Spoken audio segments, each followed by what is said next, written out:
It's time to start by discussing our last meeting, June the 5th, and the minutes of that meeting.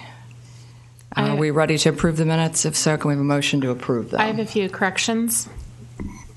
We have corrections to the minutes. And Sherry, at the end of the meeting, I can give you this, what I wrote.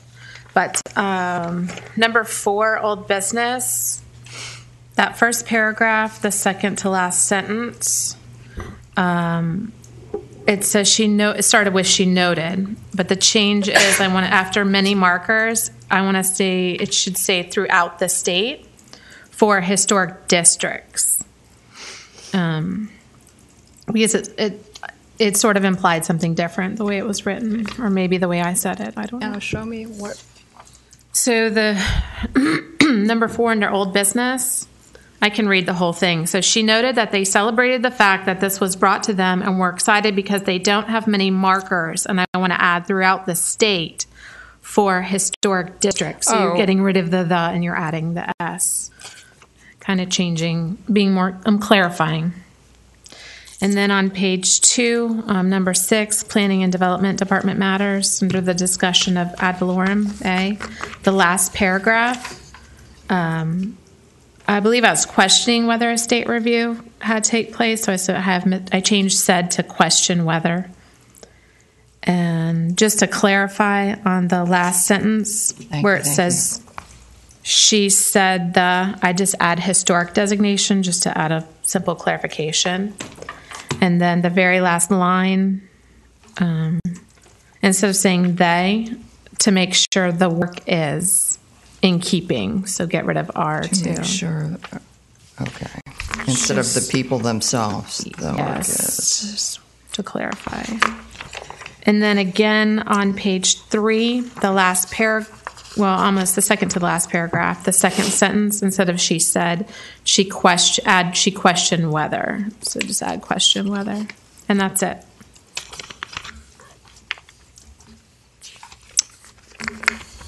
Any other corrections? Girls? No. Ladies? All right, motion to approve June 5th's minutes as corrected. Anybody? I'll make that motion. Okay. I'll second. All in favor? Aye. All right. We're doing it. Corrected. And let's make some new minutes.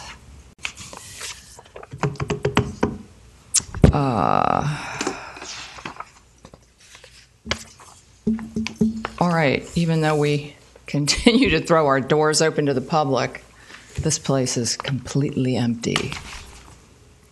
So I guess we will not linger on public comment and move right ahead to old business. And I think, let's see. We are going to discuss the public workshop to raise public awareness that we touched on this topic in June. And what would be nice here if we could do this kind of in an organized fashion, discuss when we're going to do the first one, how comprehensive it would be. Anna, since you've had more time in that realm, and I'm sure have attended more of these things, perhaps we could let you open that up. Okay. Well, I know we had also discussed writing a letter to individual homeowners, so I just wanted to kind of close that loop.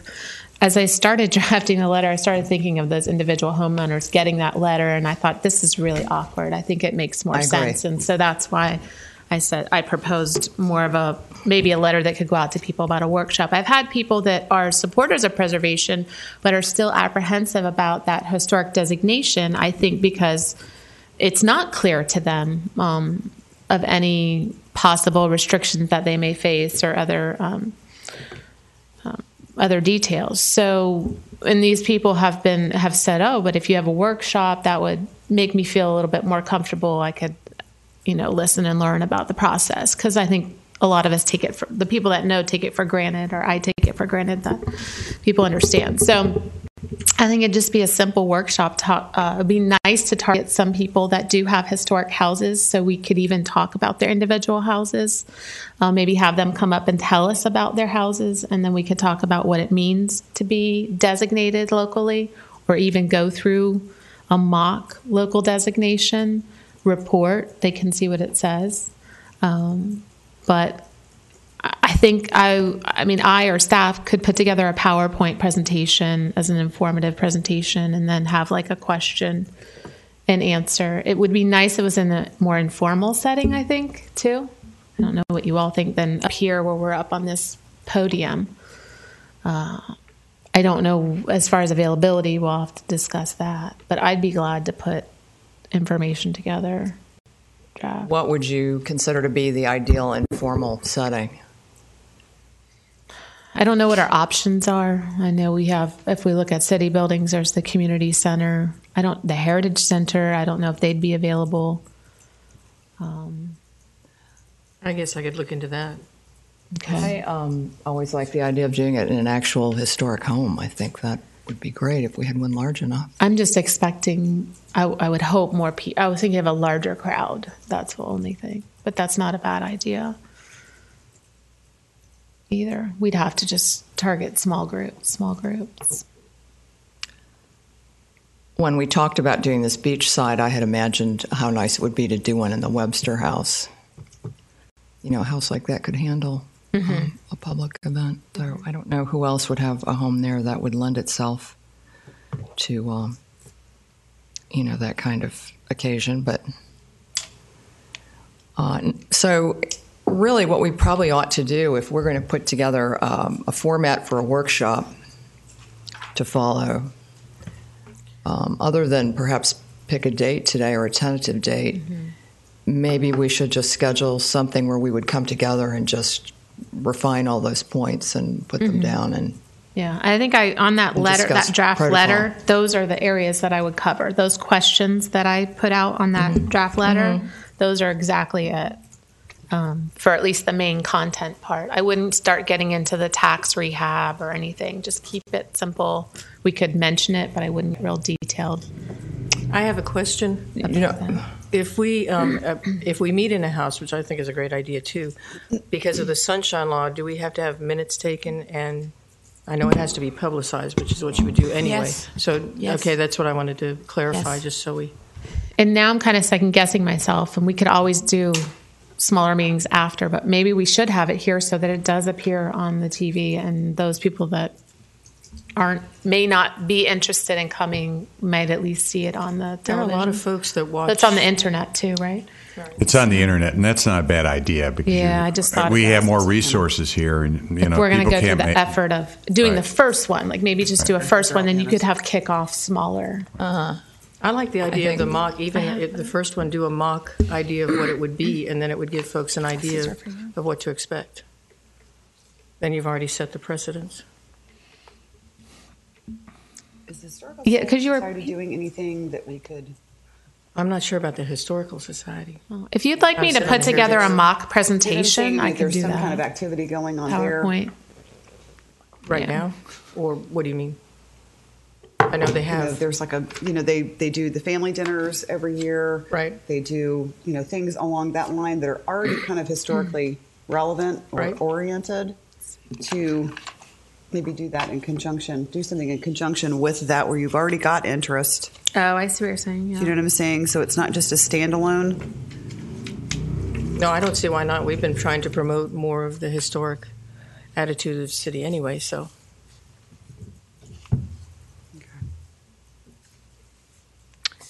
Just a thought. On that note, if you pull this up and have a look at it quickly. Gable? Okay. I found these online. I thought this was really useful. I think one of the things we have to avoid when we're trying to bring the public on board here is because there are so many misconceptions about what we do and what we're trying to accomplish and how people benefit from it. one of our main responsibilities here is going to be that clarification, and to just do that as handily as possible, and in a non-confrontational way, because people tend to be confrontational when they, misunderstand information. So I thought that this was a great thing. Is this Houston's or is this Lexington's? It's Houston. And this addresses some of those very misconceptions in just a really nip it in the bud, friendly way. These are the questions that come up time and time again. People repeat the same thing. Here they outline, what distinguishes a historic building, and of course we're familiar with all of this. Why it's good, the 4 features. Does it take away your property rights or impinge on them in any way? Myths and realities about historic district designation, as far as taxes and people telling you how to use your land. These are the things that we hear every time someone knows that I have an affiliation with preservation. The first thing I hear is, they won't let you paint your house orange. They won't let me put in air conditioning. My taxes will go up. These are all things that, right here, just one line answers to that, and then you move on, so that you just reassure them, let them know that those things are fallacies. And then that's it. You don't spend hours. Yeah, I agree. I think locked in discussion on things like that. I think that's a great outline. And then just keep promoting and compelling pictures of neighborhoods that have been turned around and economies that have flourished and different towns, and try to take the meeting in that direction. I think that's a great idea as far as including proper areas that are already successful, to give people an idea. I really am surprised. Pardon? Is your microphone on? There's a green light. Okay. That the National Trust doesn't just have a formulaic, where you push a button and because this is the same. All cities are the same in this respect. Why they don't do that? It seems like it would really avoid a lot of confusion and make that part of the process so much easier, so that you could just start getting good work done. I don't know. If you like, did they talk about that in school? About process? The misconceptions? No, just about why there isn't just a stepwise. It's almost like Well, each community does their own outreach, and they do develop. But they all do it in a very similar fashion. Yes, we all they have do. the same problems that we deal with. And there are technical guidelines books that go out that are produced by the National Park Service also, but they don't deal as much with the local level, because each municipality is different, even though there's general guidelines. And I think because it is an incentive to change and to make considerations here of something that perhaps is new to a property owner, I think that we need to bring up the tax abatement process, because that's the whole point here. We're using that as a way to encourage people.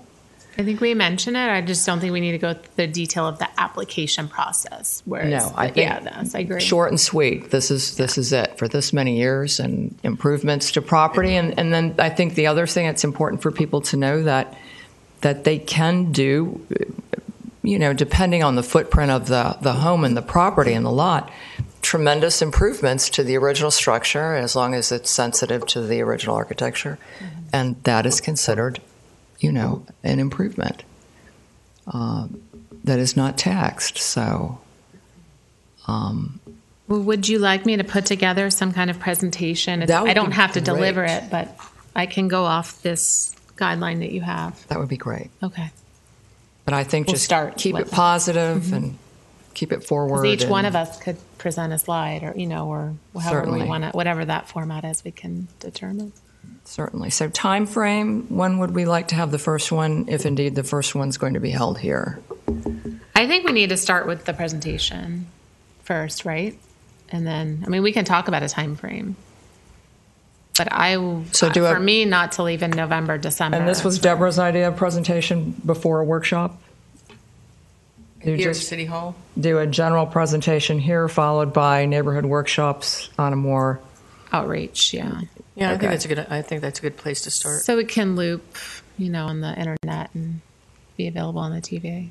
So you want to do this maybe at a board meeting? We could still invite people, but Sure. maybe just have the general presentation to the audience, Perfect. which is the public, I guess. The nice thing about that too is once the meeting's been held, you have a DVD available for folks if when they want to purchase it. Because I don't think they keep the meeting up there. We can put music on it. Okay, But I don't think they so keep it.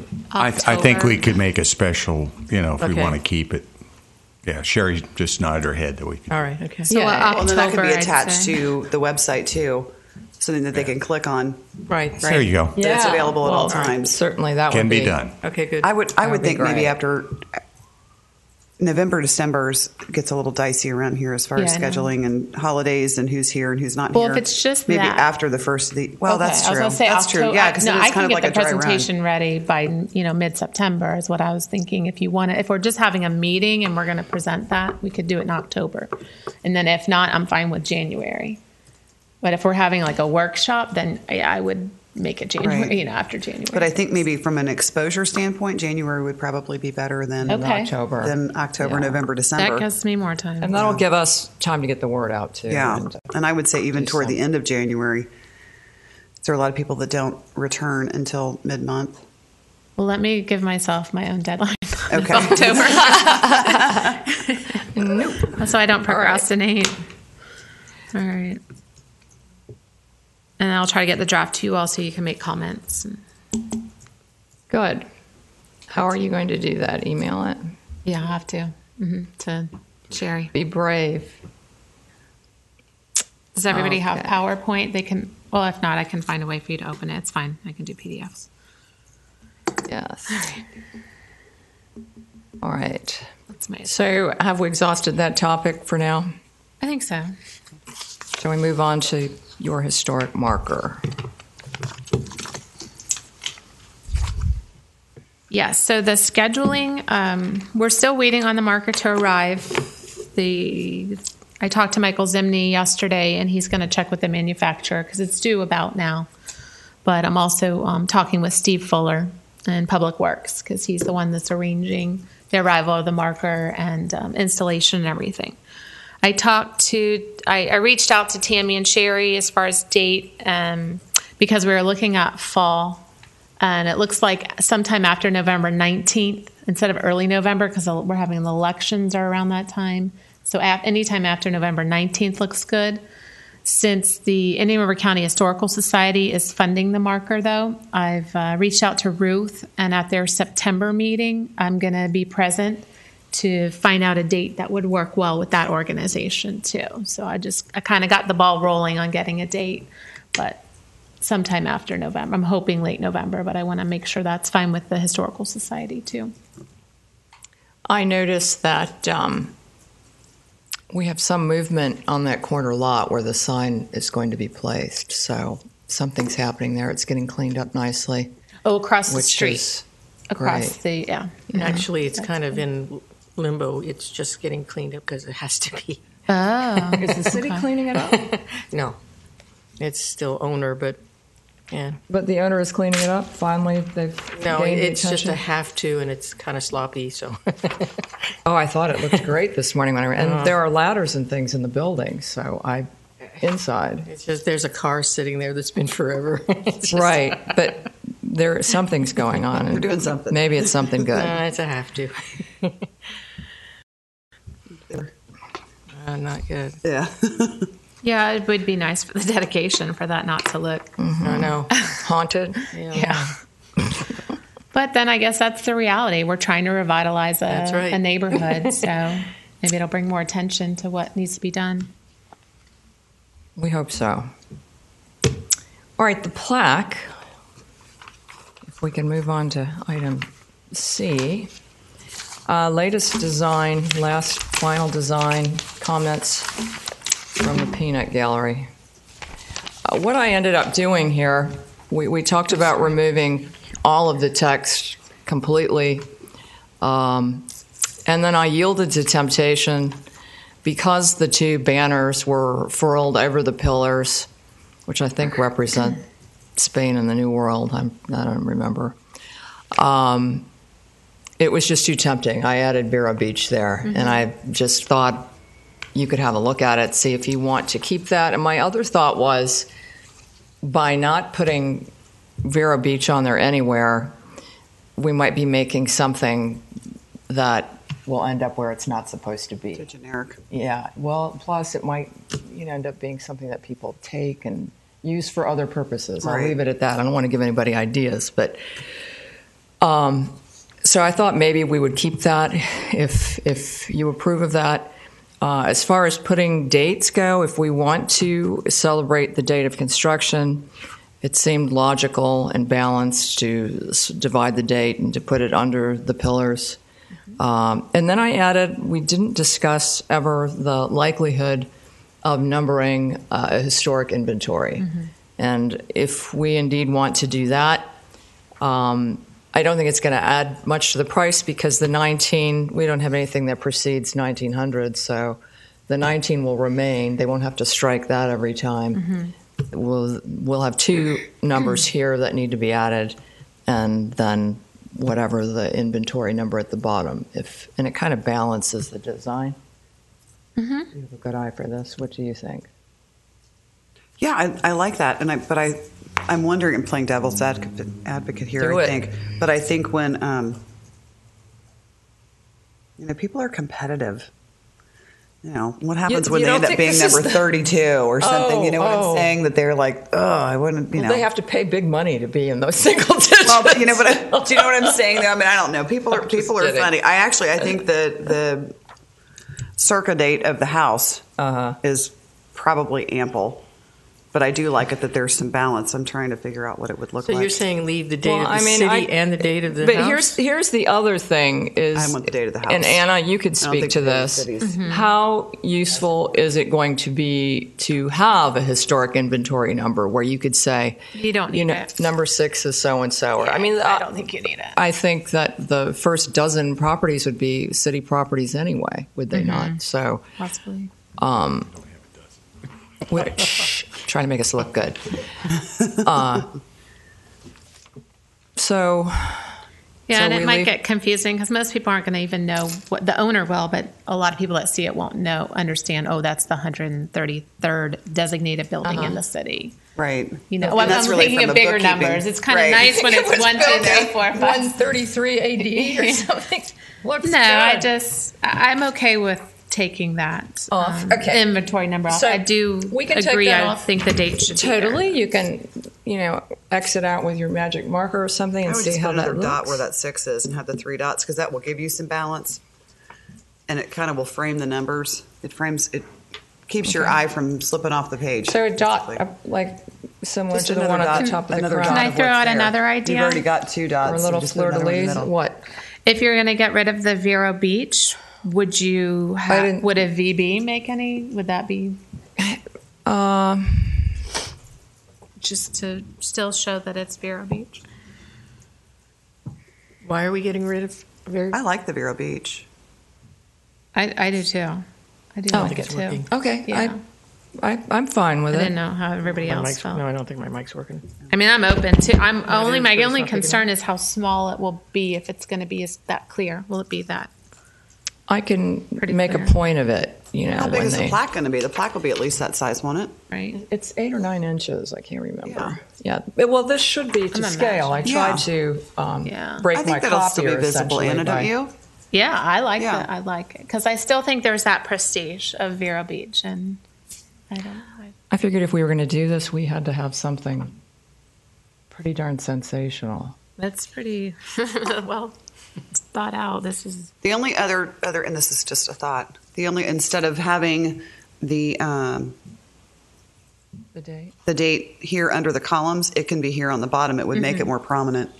I did that the first time. If you like, I can. Did I bring it with me? And look at it from a distance because I'm looking at yours, Stacy, because I think that's really what you're going to see. Yeah, I think this is going to be. I would like to see it here, and if you want to do something else underneath the columns, that's fine. What would you put under the columns? You don't necessarily need anything. Okay. I started off, that was the first place I plunked it, and I wasn't that happy with it, but I will send you. But I think it does make it more prominent. Mm-hmm. And I think that's what people are going to be curious about is what date was this built? Yes. Yeah. I can, I'll email it to you, but of course the numbers that I have at the base of the columns too could be made to look slightly more prominent. I tried to make them the same size as the text that I removed from the perimeter of the coin. So that's how I started off with very large ones, that were perhaps 15% larger than the existing ones, and it just looked goofy. Now, you mentioned perhaps somebody else wanting to borrow that design, but this actual marker will only be allowed to go for buildings that are designated historic on the local register, right? Who's going to borrow the design? Oh, that they could buy one or something. Without being designated. They'll just have to be, that will be, I don't know how we'll restrict that. Yeah, I think I'd like to see the number just on the bottom, 19 whatever. Well, I'll send it to you and then everyone get back to me, but otherwise this is okay. Everything else is okay? The elements of the it looks great. Coiner? Okay, it looks thanks. Oh, the other thing is this particular 8 reales coin is silver. Mm-hmm. So, and it may, I didn't get a price for fabricating it in, aluminum as opposed to bronze, but I can't imagine that it wouldn't be a lot cheaper. Mm-hmm. So shall I get you a number for that? And anything that's more affordable for people, I think. Mm-hmm. Or, it could be struck in bronze. I know the Erie landmarks used to run just the basic landmark between $200 and $300. These were that's what people would $175, I think. And that's not in bronze. Yeah, I think that's not bad. Would you prefer to see bronze I will with a say dark though, background? it depends on where it is, but bronze will patina, whereas aluminum will eventually pit, corrode. Yeah. So if you're going to have something beachside that's getting a lot of salt spray, you're going to have some corrosion. Whereas the bronze, you're not going to get that so much. The bronze that I saw in the St. Lucie Village looked like rusty hubcaps. It was terrible. Oh. And I went through the whole composition with him to figure out what he did that certainly we wouldn't, not repeat with our process because we thought about using someone locally. When I spoke with the Erie people, they used a very similar composition, but I think it was just the way that they finished their material and then coated. They put that special kind of sealer on it. Nemic coating that's guaranteed for 5 years. When I called Palm Beach about this, because they have used these exclusively, the Erie, to do all of their plaques, hundreds of them, they assured me that they had Erie plaques that were 20 years old and showed no corrosion whatsoever, and many of those are across the bridge. Yes. Okay. Yes. Okay. Yeah. So that was all I needed to hear. I thought. So therefore, there won't be the patina either. No, because it's sealed. And if you've had the experience of buying bronze door hardware, for instance, that's sealed, and then 8 months later it's creeping underneath the finish, then you have something that's truly ugly and you cannot clean, which is horribly frustrating. They assured me that that would not happen. Again, they're guaranteed for the first 5 years for sure, but Palm Beach said they've had no issues with Tim, is this the same company that the city uses? Yes, that is the same company. I was going to ask, is that putting that lacquer finish on it to preserve it for that time? It's called a Nemic lacquer coating. I'm looking at what you had in the agenda package. That's the only reason. Okay. Mm-hmm. Yeah, but that is the same group that we use. And we're very happy with it. They're very competitive price-wise with anybody else. Of course, I talked to Don about it. Okay, because I did call him. Yeah, I know. He told me you called. So. Okay. And maybe on a related topic, when we discussed, wait a minute, where's the agenda? Well, we'll talk about this again briefly when we get to P&D matters. So I will make it my business to rearrange the date and send it on to you all in the next 48 hours, and we'll have that ready to go.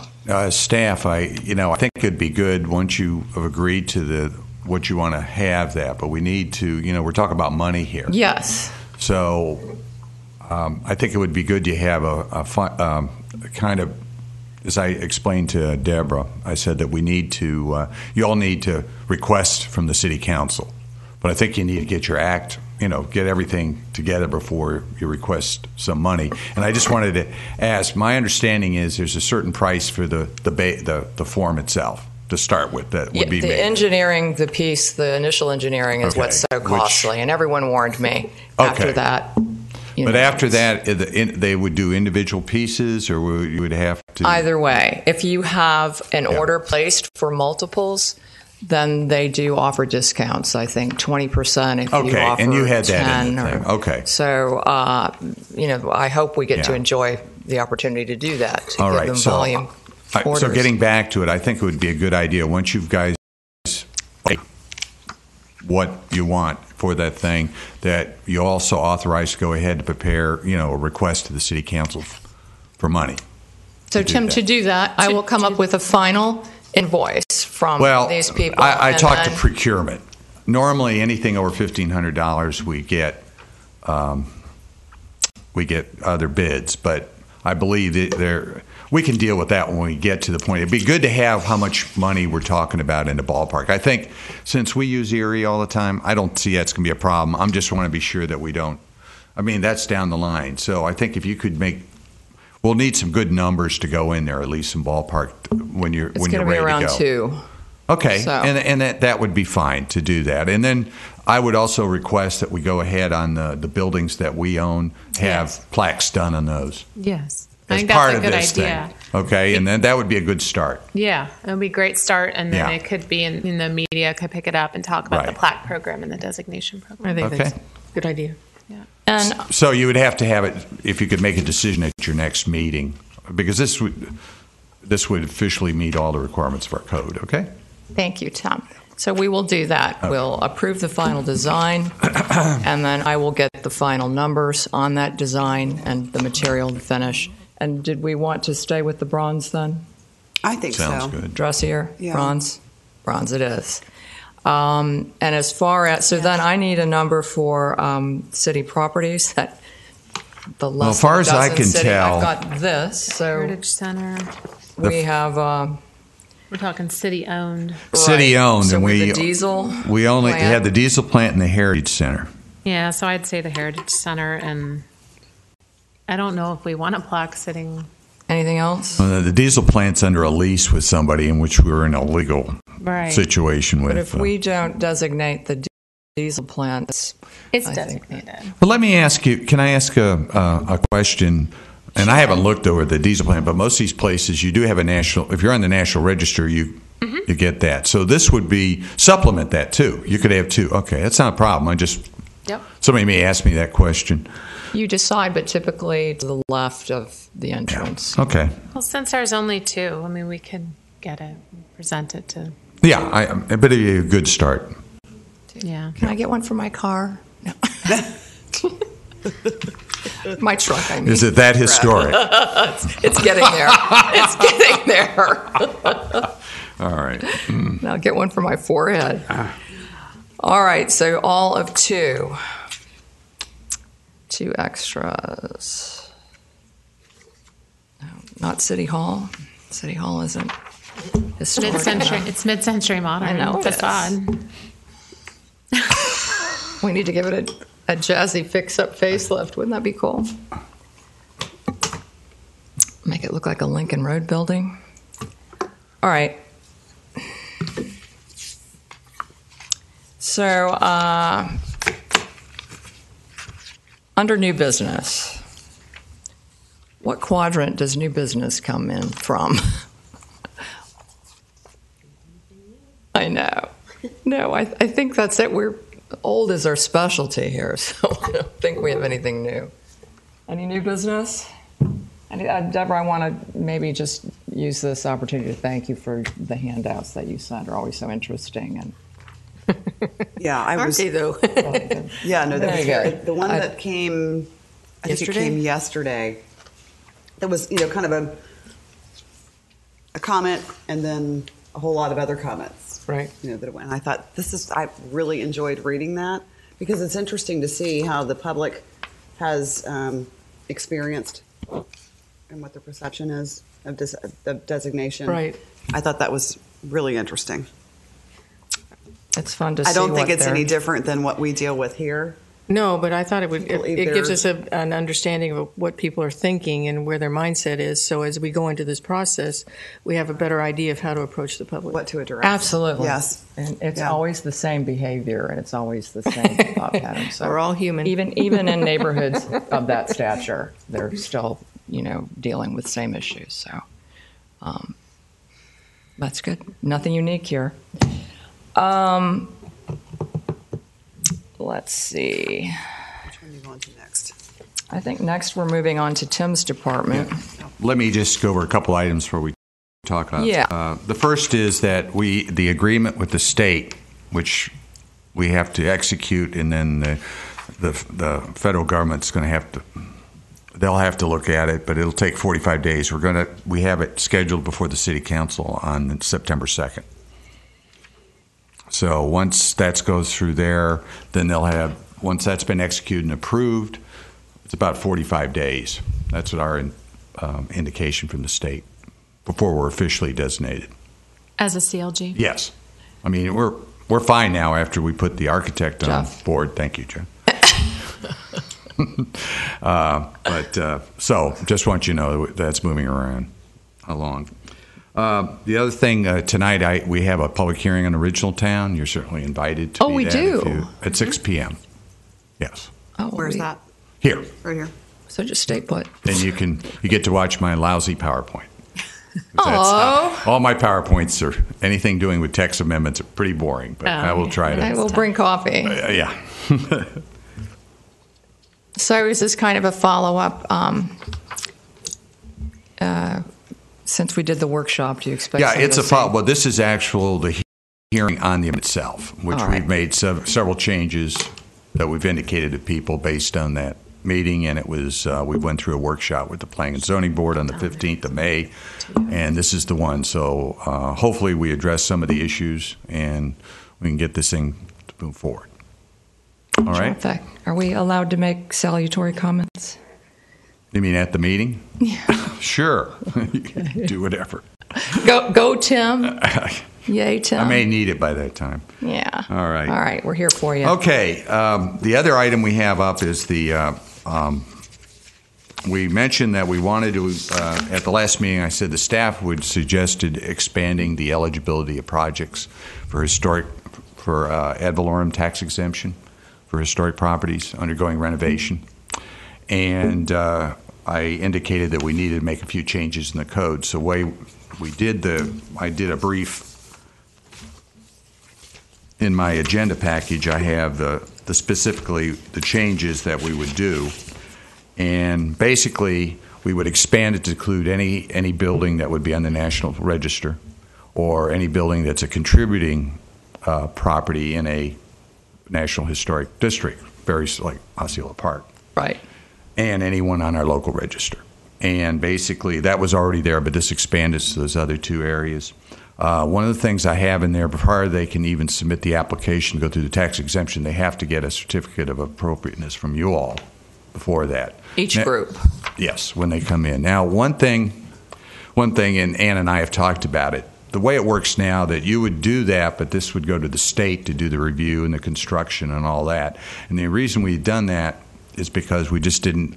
There has been a lot of demand yet, and we don't really have the staffing to handle that. But certainly, if this takes off, I think that's because it will delay things. And Anna, she and I talked before the meeting. She's totally correct about that. Something to Tallahassee will delay. So but I think let's see what kind. If we can get this more of a groundswell support here, and brings in, I think we can see what we can do we could change the code to allow, have it all done here, and it would be much quicker if we could do it that way. That would be wonderful. Yes. And I had a talk with my one of the board members and with the Planning and Zoning Board, and we talked about we don't think nobody's going to go through the process unless you got a big project. I mean, really, it's a lot of effort to do that. And until we can get the county to also give ad valorem tax exemption, it isn't as good as it could be. And I think that's something we should work on as we go through this on that. Is there... Sorry. Go ahead. When should we approach them? Well, let us move this and have that meeting that you're on the presentation, the workshop, and then we'll work on that. Okay? We don't have exactly the greatest relationships right now in the county. Fences can be especially mended. when it comes to taxes. Fences can be mended. Because that'll be a tax that'll be off the county tax rolls of the general fund. So it's something that something that we have to deal with. But I'll talk about that at a later date. Doesn't say City of Vero Beach on here either, so these can go out into the realm, Yeah. So I think that. But that's my thought. Well, but it says Vero Beach. Yeah, it's going to say Vero. You'll say Vero Beach, right? Still Yeah, Vero but if it ends Beach. up being a county thing, then you've got Sebastian, Bellsmere. Right. So anyway, Thinking broad. So I kind of pinpointed what I thought the weaknesses were and the one I didn't really talk about, what Anna brought up. But, there isn't a lot of tax incentive here until we can expand it more. So that's a problem. But it is something. I mean, there are, under the Florida statutes, there's only a couple tax exemption ad valorem you can do, and this is one of them. The other is employment for, income producing. So, all right. For businesses, for rehab repurposing. Well, I bringing have a in few employment. questions, but you want to go back to this. Yeah, if we're going to remain optimistic about this, and we Go must, ahead. Yeah. maybe this does need to say Indian River. Will the city of Vero Beach still embrace? And we can't go back. We can't. I disagree. I mean, I really think this should Leave be it Vero blank? Beach. No, I think it should be Vero Beach. I think that's part of the prestige. The county right now doesn't have a historic preservation program. But If they've they got us. did, that might be different, and we do their could own work plaque. together. No. I'm not trying to be better and say, oh, well, they can do their own. I just think that right now we're dealing with the present and we're dealing with Vero, and I think it's going to be a prestigious plaque. It's prestigious. is. You live in Vero, in the city Better of Vero be. Beach, And I totally agree. And I think, since they don't have that kind of historic preservation ordinance, basically we'd request that it would be just for the city of Vero Beach properties, because we wouldn't want to, we need to get this thing through, so it would be limited. And if they do develop it, then they can go through their budget and put Indian River, keep the same design. We could talk about that at that point. If we go with the sense Borrow of the place, design. I think you're right, because that's the whole idea. Vero Beach, the city of Vero Beach has its own historic preservation board. We've been doing our own research and working on this and trying to move forward. And Indian River County is its own sense of place. It's its own designated area. So I think if you want to keep with the historic idea, I think it's good that we stick with what we've started with. All right. I think those are excellent ideas. So I'm glad we at least addressed that, and time will tell. But certainly other cities have done that, have extended it to their counties. One of them being, this is out. Did everyone get one of these? All Yeah. four of us. Everything's gotten sent. Yeah, the city you council have the members. leftovers. Okay. Well, she must have thought we had a gang in here today. I put yours. Well, I think technically there's a jurisdiction we're talking about, and the city is administering these historic markers, so they can only, they can only present them to city property owners. So you have that jurisdiction, which I was talking about before. You mentioned something about somebody may try to take that marker and use it somewhere else. Well, really, they can't, because this is proprietary of the city of Vero Beach. This marker will be. Well, I'm not talking about them taking it and using it for anything useful. The design, I'm just saying, yeah. just to have it as a thing. Oh, I see. Like well, might be a way to raise money if they just want to have it as with no Vero Beach. But those on kind of people that I'm referring to tend to just take things that are shiny. Mm-hmm. So if it has Vero Beach on it, it's going to have limited appeal for other things. I see what you're saying. I don't know. A lot of people try to claim they're in Vero Beach. I get it every day. Oh, I'm in the city. I'm Vero Beach. So this is another. Change the county name to Vero Beach. We're going to put alarms on these plaques. I thought this was great, and I sent these out to council members additionally. And all it does is follow the story of how the Bluegrass Trust plaque came into existence and how the community came to adopt it and how it was really a much sought after distinction and just how this unfolded. And they said, and this should strike a familiar chord here, the fellow that started all this with the trust said that the plaques were really a bit of propaganda. We wanted some way to get people's attention so that when they saw a plaque, they would say, oh, this area must be historic. It has houses with BGT plaques. He got the idea from seeing designations in Ohio. Preservation was a hard sell at first. He was the first executive director of the Bluegrass Trust and the head of the city's first historic commission. People said, why preserve anything in Lexington? It's not Charleston or Williamsburg. Charleston and Williamsburg were so perfect that people couldn't see that Lexington had buildings with historic and architectural significance worth preserving. And, of course, they're rife with them. So if you live in a city like Lexington... Williamsburg's made up. Yeah, Williamsburg is I mean, it's not really... It's just isn't it? It is. I know. It doesn't do it for me either. It's too perfect. So for a city like Lexington, for them to have to face that kind of an obstacle in Lexington tells you something. I mean, it seems obvious to us that Lexington is an important area and should be preserved and has magnificent architecture. It does. I'm sorry Jeff isn't here to chime in today. It was the beginning of looking at preservation as whole areas and part of the city's planning process, not just individual buildings. Next came a push to put buildings on the National Register. From there, Lexington created historic overlay districts that protected buildings from being razed. Today, downtown is surrounded, this is important, today downtown is surrounded by wonderful historic neighborhoods. Downtown would look very different if these areas had not been preserved. That's what we're after. Mm-hmm. And I think that's the kind of thing that your presentation... Absolutely. That we have to let people know this. And then show them photographs.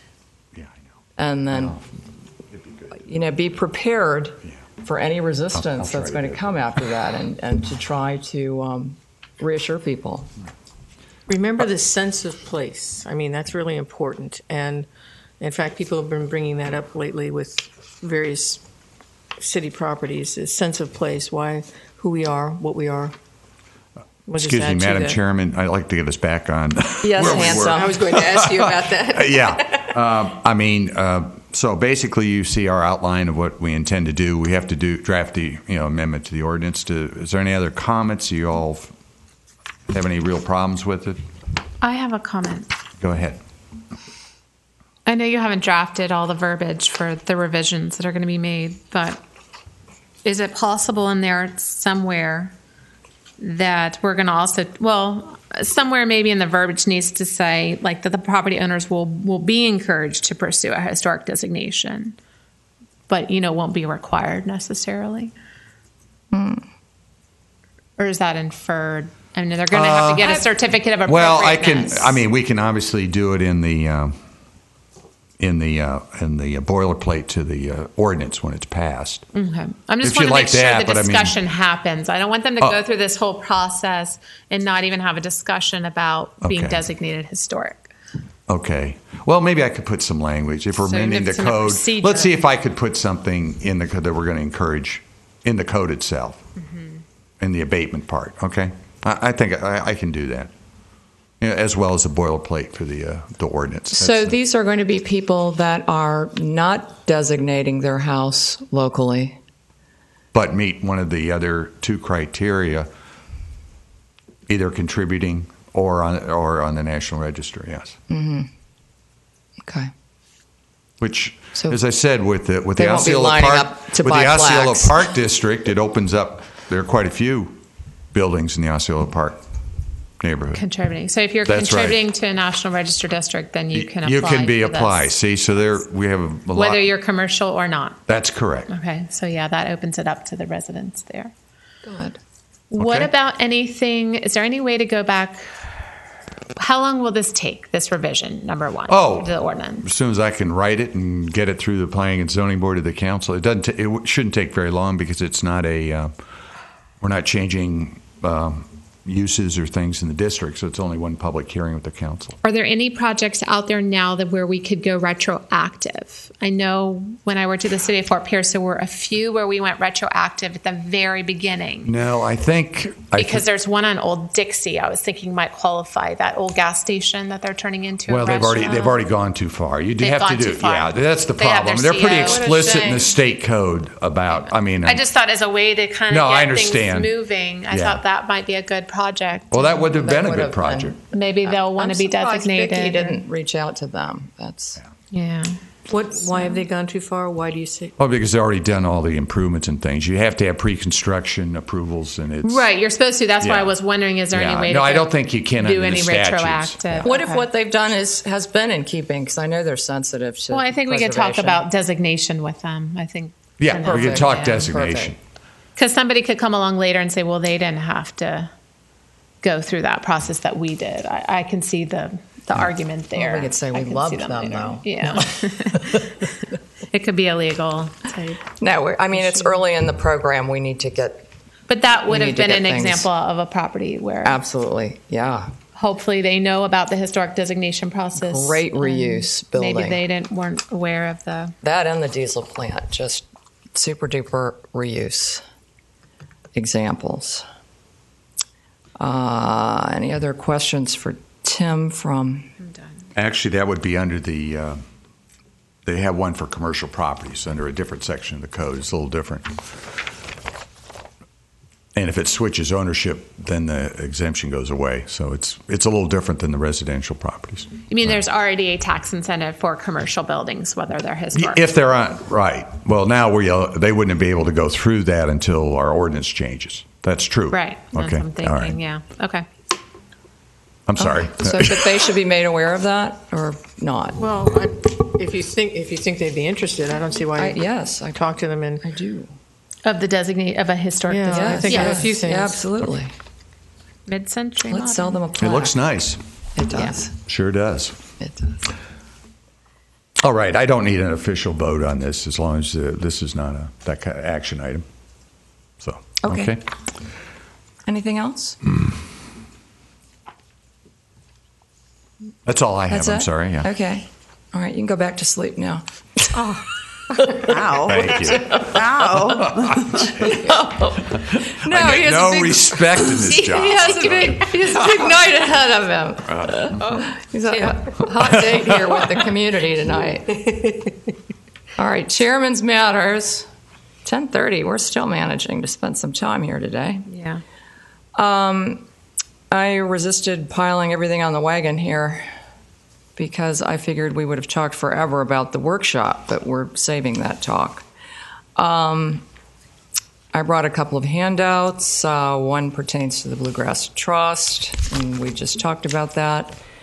Another addresses what is usually seen as a parallel issue that relates to the success of renewal in historic neighborhoods with serious or borderline serious economic considerations, especially in emerging neighborhoods like our small ones, as they're known. And that issue is code compliance and, more broadly stated, present code language, because as code is written, so it may be enforced. If you have a neighborhood that's struggling with the concept of preservation with important houses, and they are also trying to endure weak or vague code relating to maintenance of those properties, they struggle more than they should. It reminds me of a baby trying to be born and trying to get some air, And I feel like when I run in the morning, I see these houses, and I think it's been a really long labor, and the baby's only going to try for so long. So in order to get some oxygen into these neighborhoods, how can we help them come forward, tighten up codes that will allow for positive change and growth, promote safety? It's absolutely required, I think, concurrently for any historic dynamic to engage and to flourish. You can announce to people that their homes are architecturally meaningful, that we have programs in place to distinguish their homes, the ability to remove taxes on additions and improvements, and a network of professionals at their disposal to help guide them so that they might realize the full value of their special properties. But if that property is next to a property that has grass that's 2 feet high before it's mowed, trash on the ground 7 days a week in front of the house, and a rain-soaked queen-size mattress as a focal point in the front yard, which is what I've been looking at on 25th Avenue, they are not going to put their heart, soul, hopes, and probably their limited resources into an older home. They are not going to push their newborn children or grandchildren down their street if they are chased by uncollared, unfenced pit bull dogs or Belgian Malinois, which chased me yesterday near your place. My dogs will not go on your street anymore.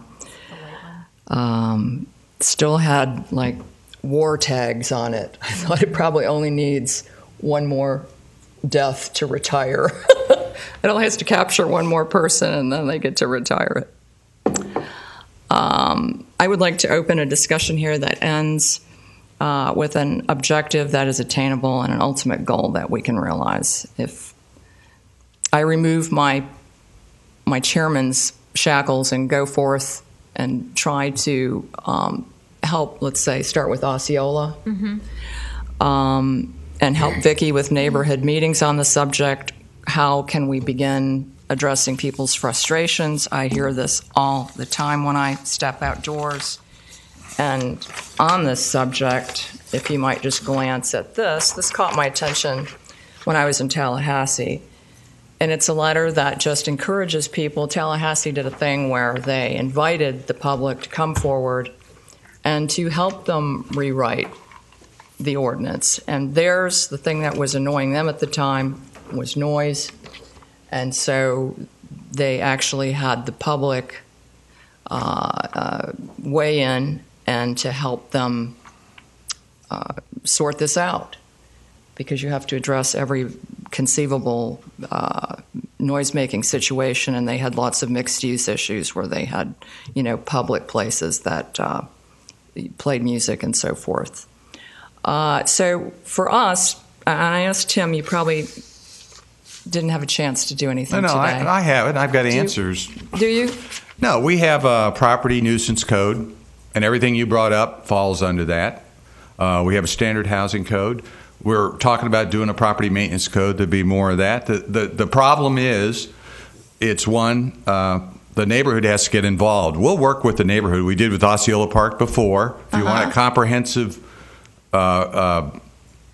team to go out and identify problems or work with a cleanup, getting our solid waste people, we'll do that. That's been available. Our problem is we don't know where some of these are. And sometimes we have taken care of it. But remember, these things, you have to go through a process to do that, hearings and all that. Of course. And to clean it up is abatement. And guess who pays for the abatement? The taxpayer. I got it. And guess who doesn't have a lot of money? Now, I just put $10,000, requested $10,000 that's going in, I believe, well, maybe it's down to $7,500, that's going into our abatement fund that we'll draw from for next year, because we are doing abatement. So, I mean, part of it is the community needs to work with us. The rules aren't, they could be better, but there's enough on there that we go after. Like a stagnant pool, that's a public health issue. We'll immediately go after to try to abate that, take care of it because of mosquito-borne diseases and other kind of things. So I'm just saying we have a process in place that we can do, but the community needs to work with the city. I have a suggestion based on what Tim is saying, because quite a few years back, when Jim Gabbard was city manager. He did a walkthrough actually way back when we were concerned about POI encroachment. Commissioner Bob Solari actually took a walkthrough, which was interesting because that's his district. But there have been interest in this area. It's just the idea. Tim's right. You have to really stay on top of it. I don't like the idea that I have to turn to my neighbors. I've never liked that process, but that is the process we have. But if we do it as an association or a neighborhood or whatever you want to call it, and you do a walkthrough. In fact, Wellington, I can send you something. Wellington has a walk and talk program, I think they call it, where the city commissioners go out and they walk each neighborhood and they meet with the neighbors out there in the neighborhood. And, okay, what's going on? What do you need done? Because they don't always see it. Not all city commissioners drive around and look around and take a real interest in what's going on in the community. That's just the way it is. So our friends in Wellington, what do they do then when they see? They actually address the issues with us. See, Wellington's a more active community, though. It's a little more affluent, and they've got some of their. I don't know that it's necessarily lower income areas, but they are actually more active. So our neighborhood has been active, but we haven't had meetings lately. So there's no reason why it couldn't pick up again. So I'll send you. I'll send it through Sherry what I've been following. Thank you. And thank you. But it's been done. It can be done before. One of the things that I do question, though, is I know we have a lot of landlord properties, and a lot of them don't even live there. Don't even live in the state. Everybody has that. And in fact, when you get a chance, read this. I was breezing through it. I was breezing through it while you were talking. So here you have homes of stature. These are lovely places that are doing the same thing. They're sited. A length of time goes by. Well, my thought was, as far as the landlord, I'm not sure if a lot of these folks are even recognized as businesses. I don't know how the city views that, because technically you're a business making money, but I don't know the technicalities of that right at this moment. Right. And so a lot of them are kind of under the wire or under the radar, because you don't know if somebody's actually if the person living there owns it, or if they're just or it depends how many units they have, whether they need to pay a tax. It's kind of confusing sometimes. Is it 5 units? So I think it's 5 units where you pay a tax.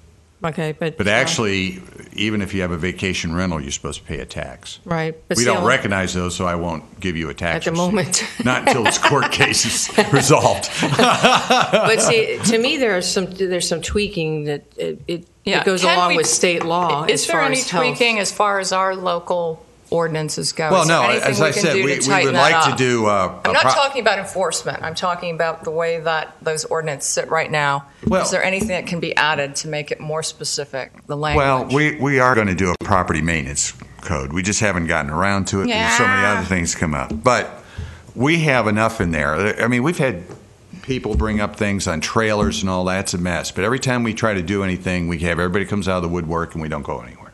Well, Even the ordinance to keep cars from parking on the grass in front of their house, it affects everybody. Was problematic. We look at 8 cars parked on the grass. I mean, probably the frontage on this one home that I'm referring to is maybe 60 foot. Well, see, that to not me, uncommon for them to have 6 cars rammed in there. That's a complaint that should be lodged if that goes on. Now, but it's been ongoing for years. It never changes. Well, somebody needs to give a complaint. You got to remember. We have complained. So here's my. Do you have an address? I'll check and see if that's. Yes. I mean, and these properties tend to be the same offenders over and over. Oh, and I agree with you. But when they come in compliance, that's it. What are you going to do? You come to a point that there's only so much code enforcement can do. Right.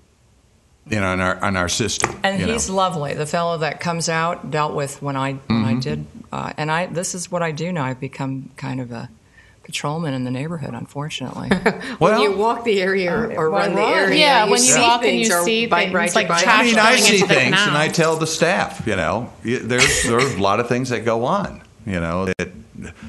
I've got 2 code enforcement officers for 10 or 12 square miles of land, and do the best they can. And they do. They got everything. Nothing but good things about them. So we're trying to do it, but we need to work with the communities. That's where it first starts, with the commitment from the community. Working with us and helping to do police their own neighborhood. When we have neighborhood squabbles, we hope the neighbors will work with each other and not use us as the whipping boy to come in and take care of a neighbor. I've had too much of that, and a lot of the code is that. There's vendettas against each other, because of some perceived slight. And, and tenants against landlords, wanting us to get in there in the Landlord-Tenant Act. There's only so much we can do there, so. Really, to a neighborhood.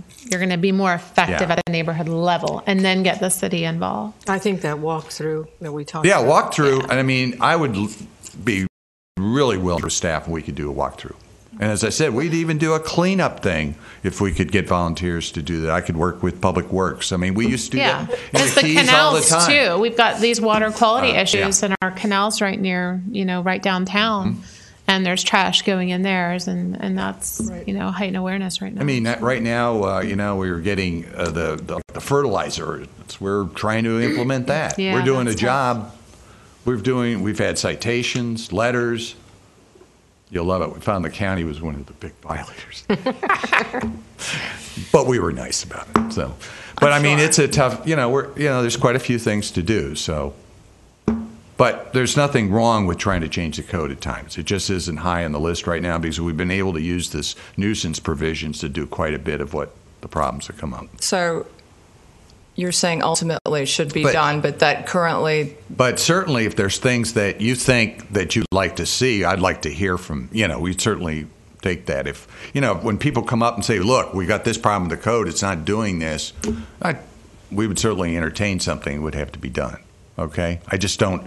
We really need to do a comprehensive revision. Where can I find the part of the ordinance? I got it right here for you. I brought it just for you. Oh, thank you.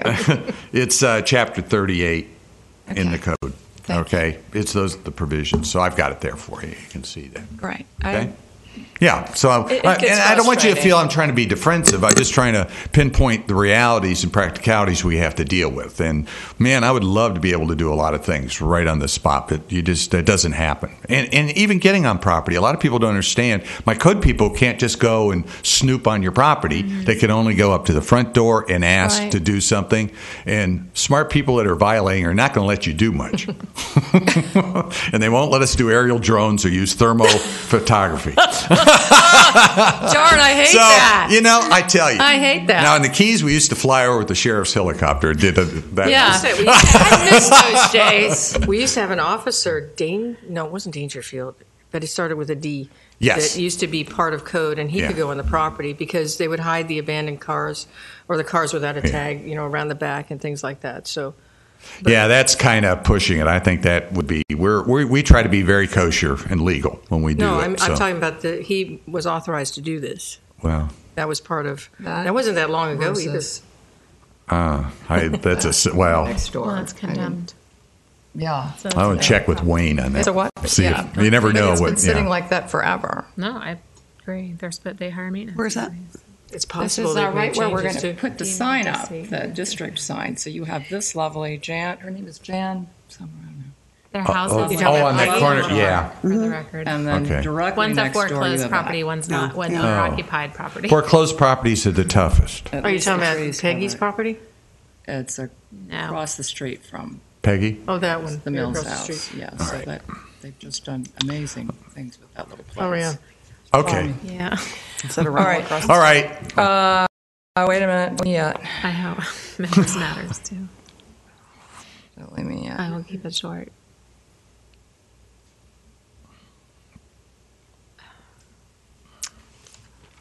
All right. Thank you, Tim, for that information. So we'll probably discuss it at our next Osceola meeting. Anna, we discussed developing a list of MVPs, most valuable properties. How can we make that happen? If I make a list, not knowing most of the historic background attached to different properties that you are more familiar with, and give them to you, would you be willing to take that list and then do a drive-by one afternoon and maybe using something like a star system or something, 3 to 5 star system, 1 to 5 stars, rate the homes on the list. Hang on. Listen, in just a minute. Obviously, this would not be a substitution for an updated survey. We're not talking about something formal and official. What I'm trying to do here is give us and the public something dimensional to contemplate when we talk about preservation, like the 2 pictures I just showed you of the cottages. Then we can pull ideas out of a list like that, our historic inventory that's compelling, and keep ideas going, keep that ball in the air, have something that we could pull out for press releases, and use that to perpetuate interest in an ongoing fashion.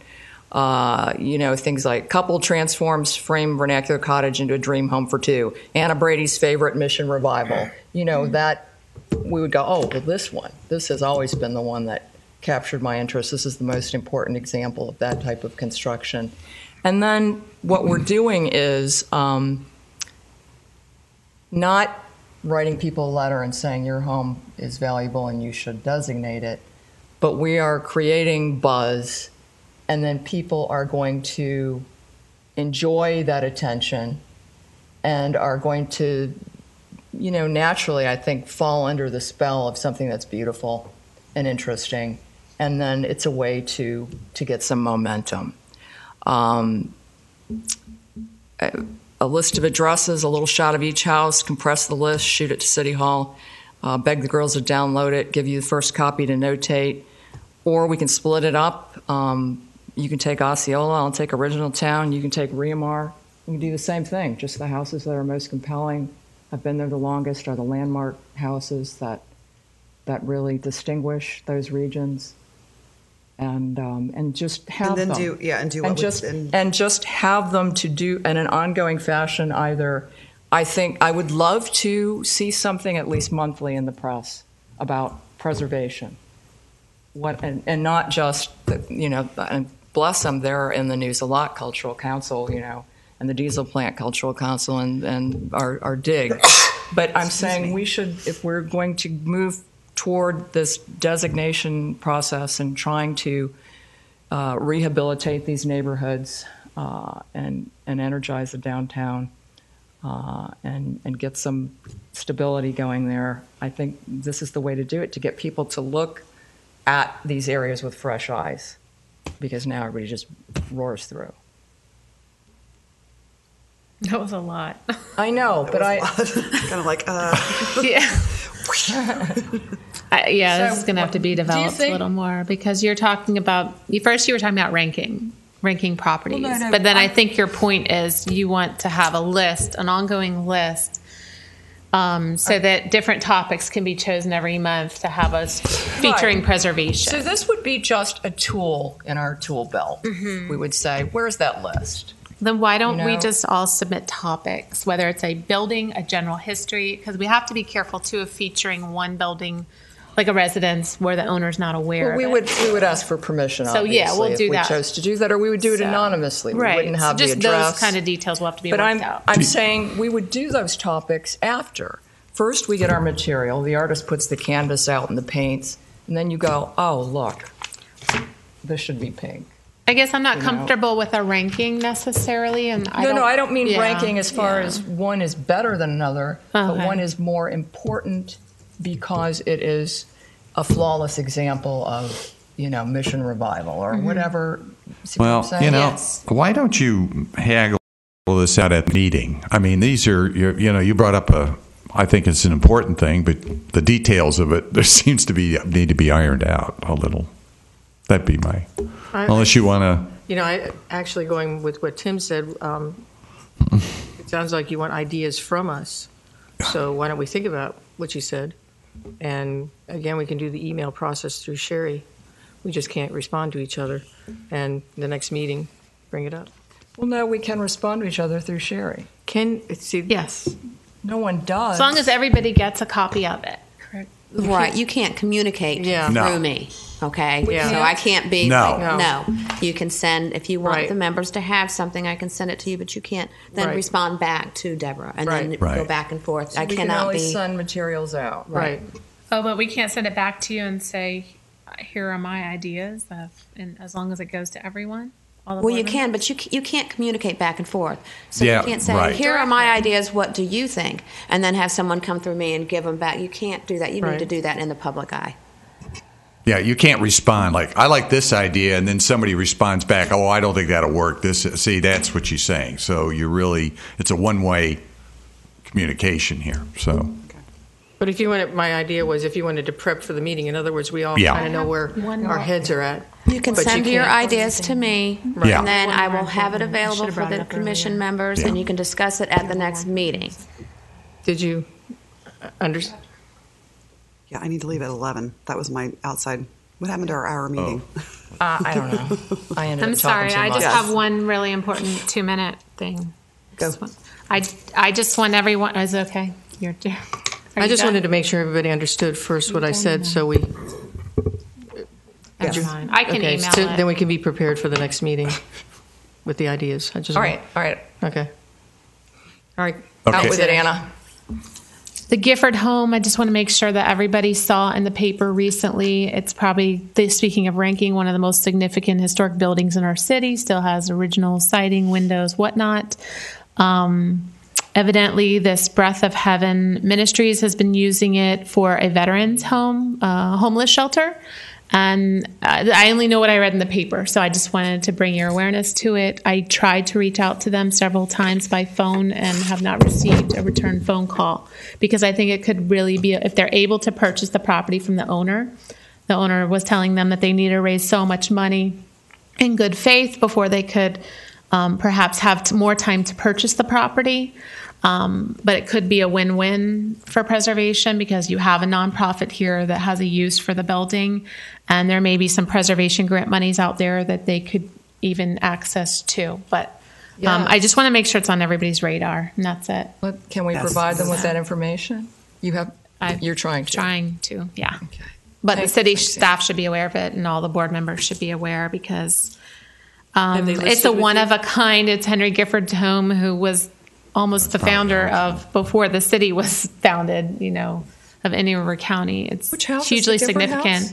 It's a Gifford home on Route 60 going east. It was moved. I don't know what date it was moved yet, so that does affect its National Register listing. But I'm going to be working on that too to determine if it negatively impacts it or not. But where was it moved to? I'm sorry. Where it was moved across the street. It was located on the other side of Route 60. Where?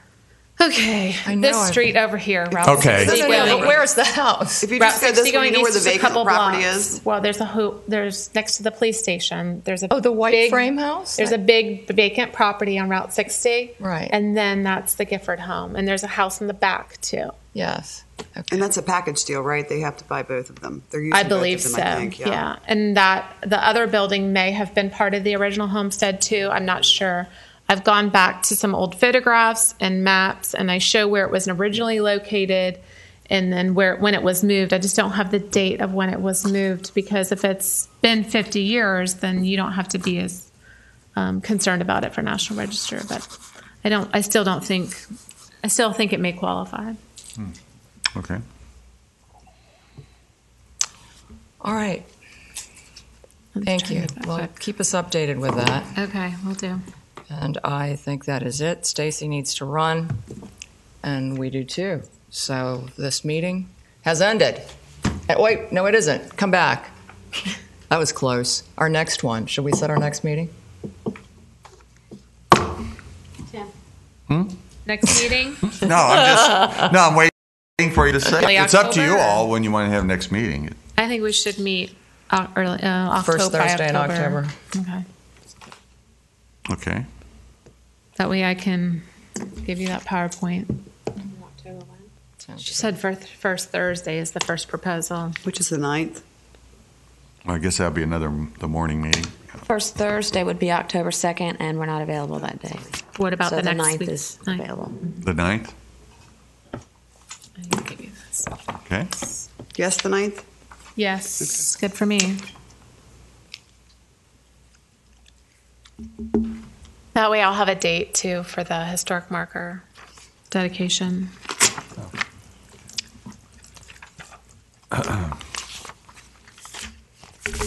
All right, we have our date, and I think this meeting is finished. Thank you. We're adjourned.